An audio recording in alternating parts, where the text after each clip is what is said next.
제가 지금 좀 많이 좀 가라앉아 있어서 목에 힘이 안 들어가더라도 조금 양해해 주시고 짧게나마 좀 들어주시면 고맙겠습니다.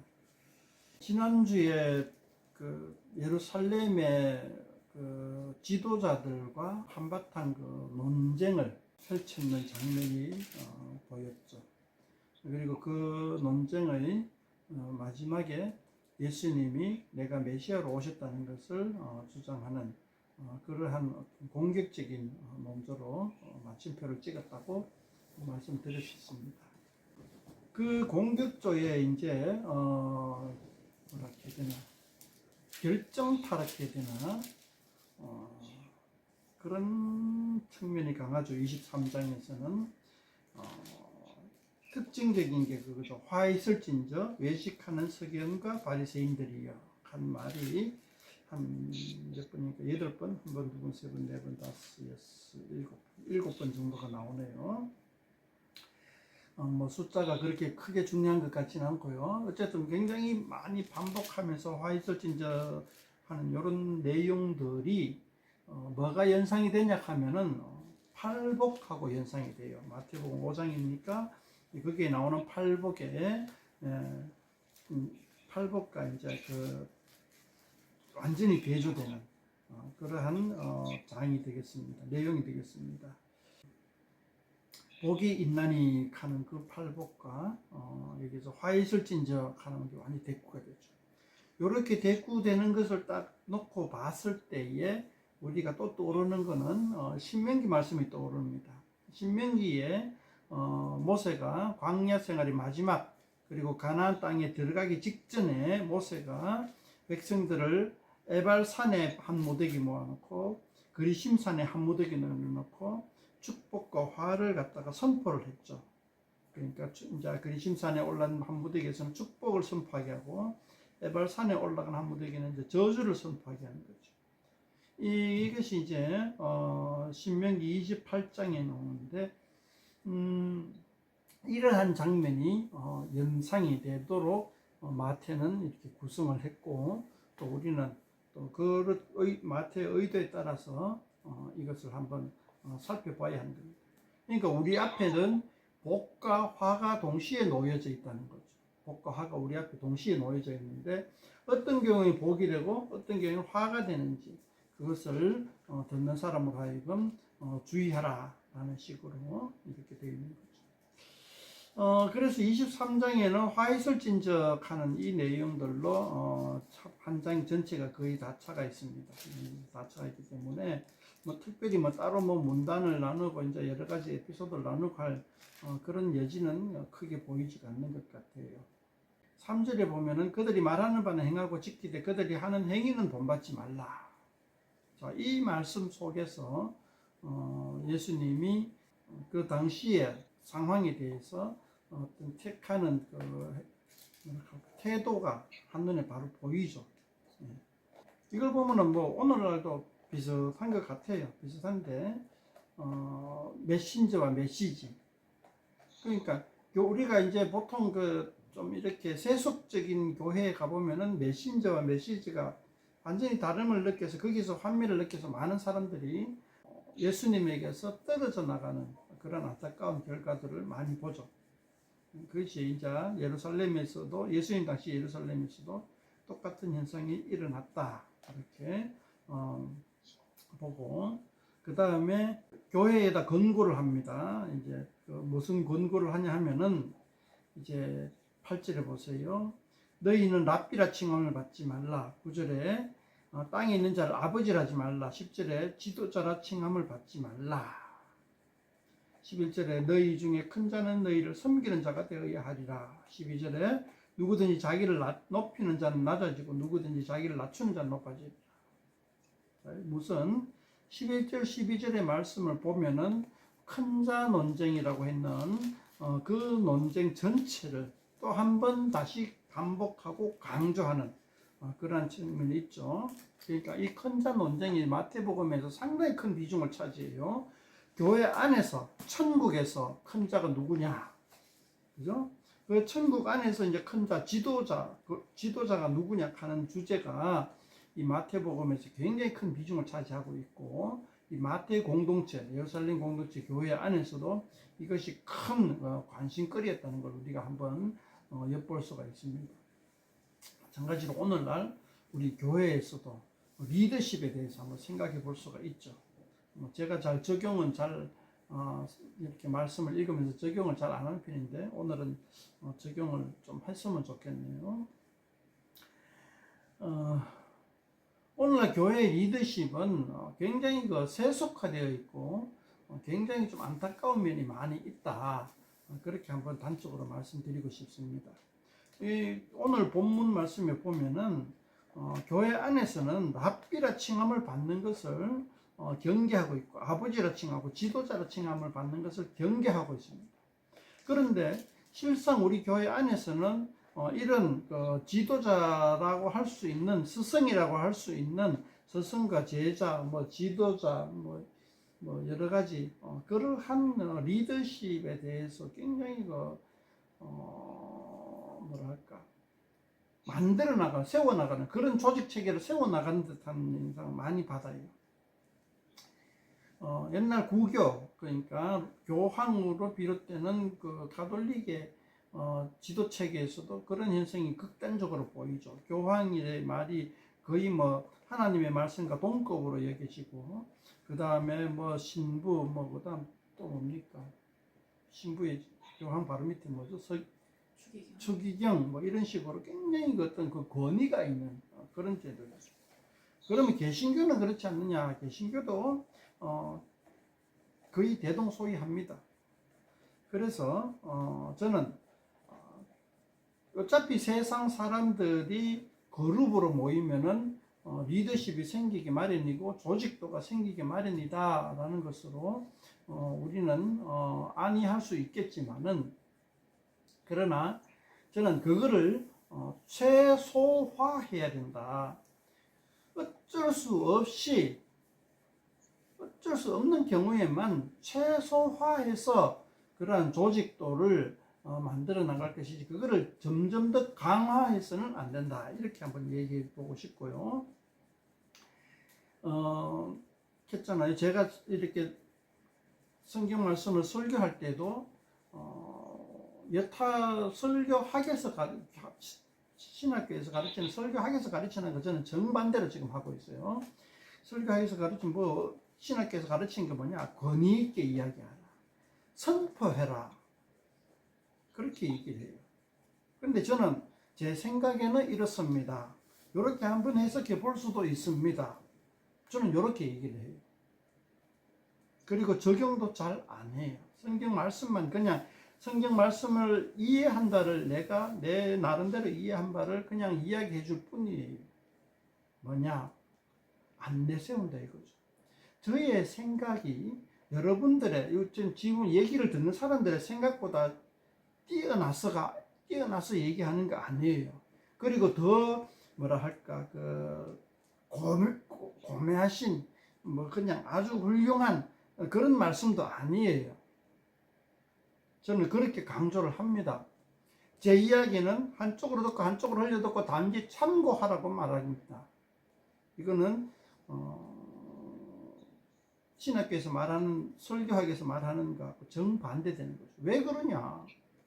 왜 확신 있게 얘기하지 않고 제 생각엔 이런 것 같습니다라는 식으로 그냥 뭉텅거리 얘기하고 전혀 신뢰가 가지 않는 목소리로 얘기하느냐? 이유는 단 하나입니다. 랍비라 칭하지 않고 지도자라 칭함을 받으면 안 되기 때문입니다. 그러면 내가 왜 이 시간에 주장하느냐? 말한 사람이 아무도 없기 때문에 제가 이야기하는 거예요.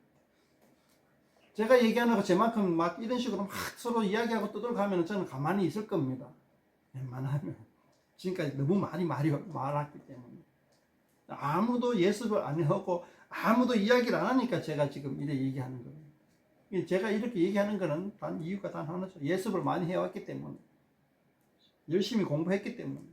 누구든지 공부하고 열심히 예습하고 있으면, 할 말이 있으면 여기 와서 이야기를 하고 듣는 사람으로, 와, 당신이 굉장히 훌륭하십니다가 아니고, 당신 말이 일리가 있네요. 나도 그래 생각합니다. 이런 거는 그 사람이 준비를 잘 한 거고, 에이 뭐 말대로 보겠네, 뭐 별로 뭐 공감이 안 됩니다 하면은 설득을 못 시켰으면 그 사람이 좀 준비를 충분히 못한 거고, 뭐 그런 정도로만 우리가 말씀 앞에서 대면할 때에 자세를 취해야 되는 거죠.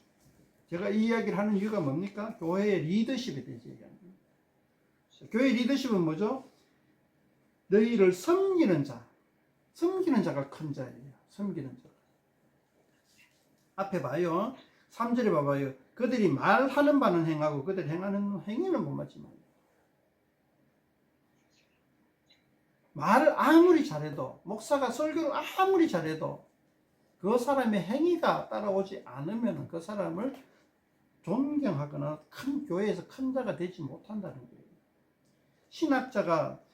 신학교 교수가 아무리 성경에 대해서 잘 알아도 행위가 바르지 못하면은 교회 안에서 큰 자가 아니라는 거죠.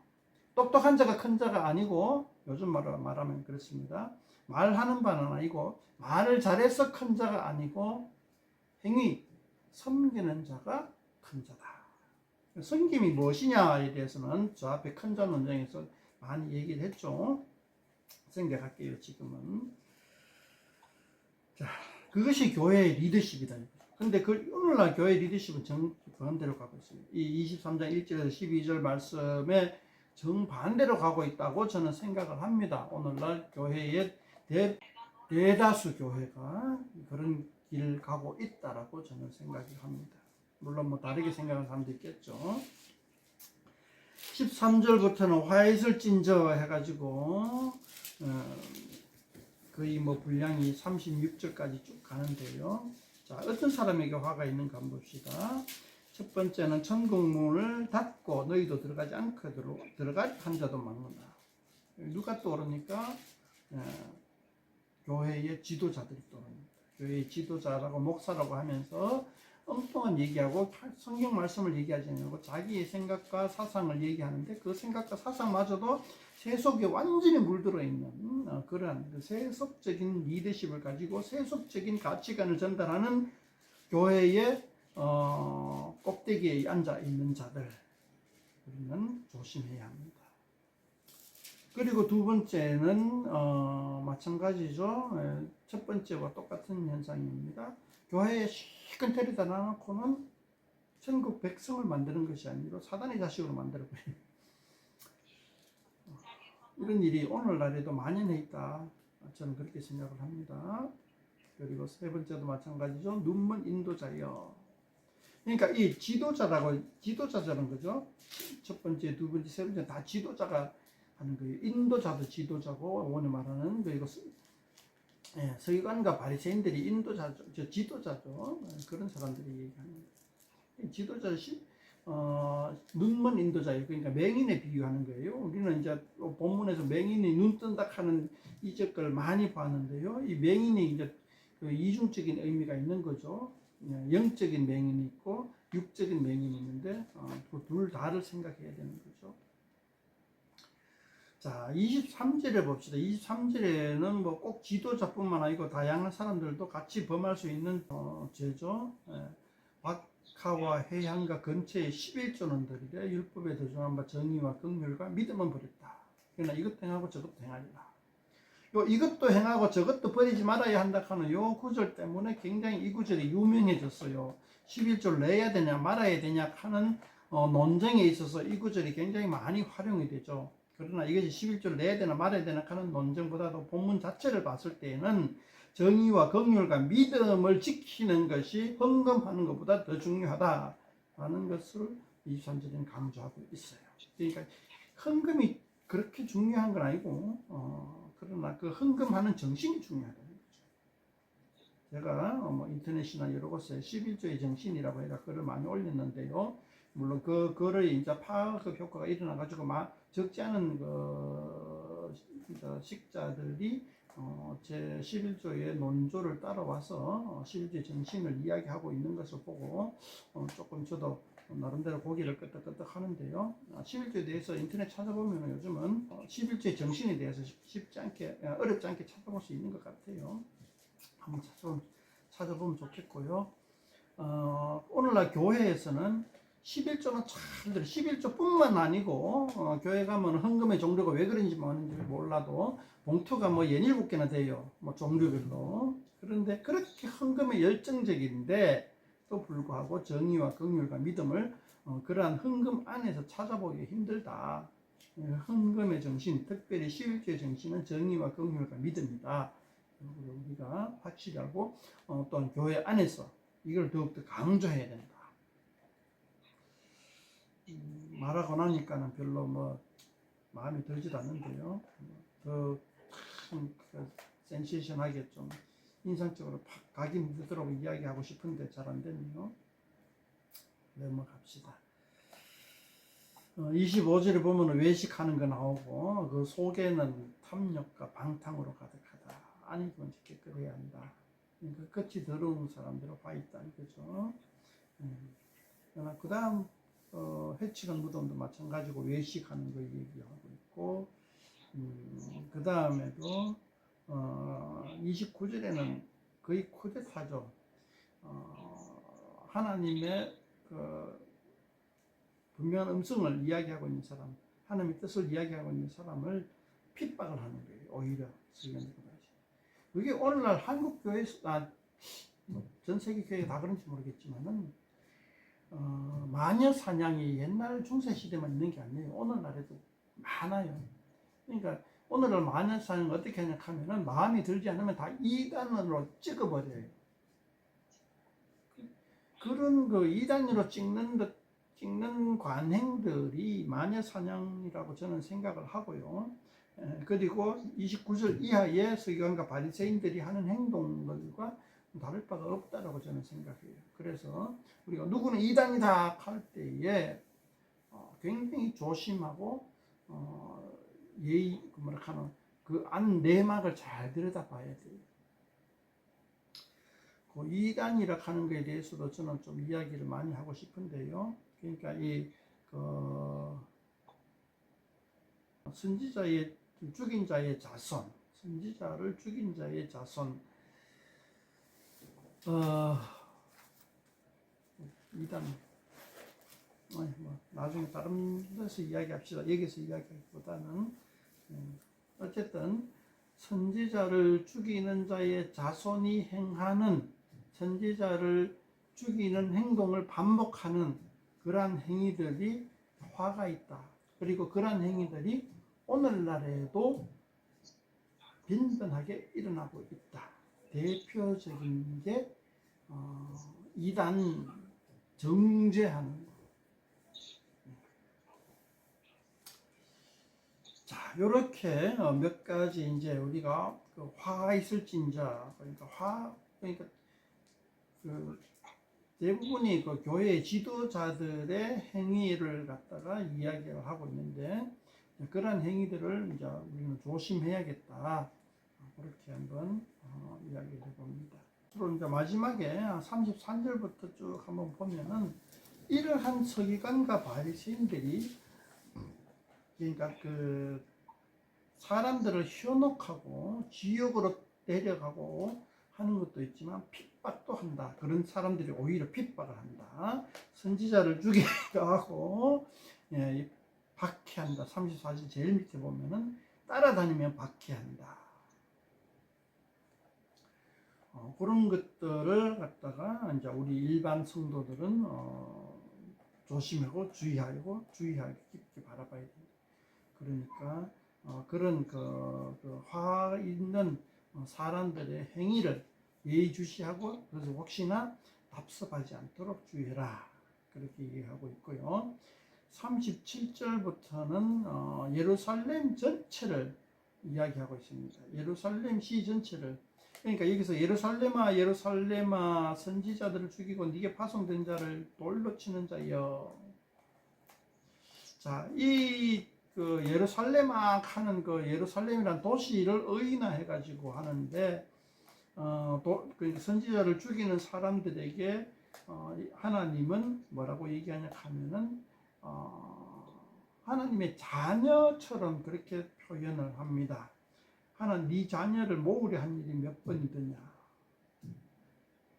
여기 이제 굉장히 문학적인 표현이니까 우리가 그냥 뭐 느낌적으로 알는데 이걸 설명하자면은 더 꼬이고 그죠? 예, 느낌으로 알 수가 있어요. 예, 문학적 표현이기 때문에 하나님은 원하는데 하나님은 백성들이 하나님의 자녀들이 하나님 아브라함의 그 혈육 자손들이 하나님의 뜻 아래에 모이기를 원하는데 그렇지 못하였다. 그렇지 못하여서 38절에 보면 황폐하여 버려진 바 된다. 39절에 주의 이름으로 오시는 이여, 그러니까 하나님을 환영할 때, 하나님의 아들을 환영할 때까지는 하나님의 아들을 보지 못한다.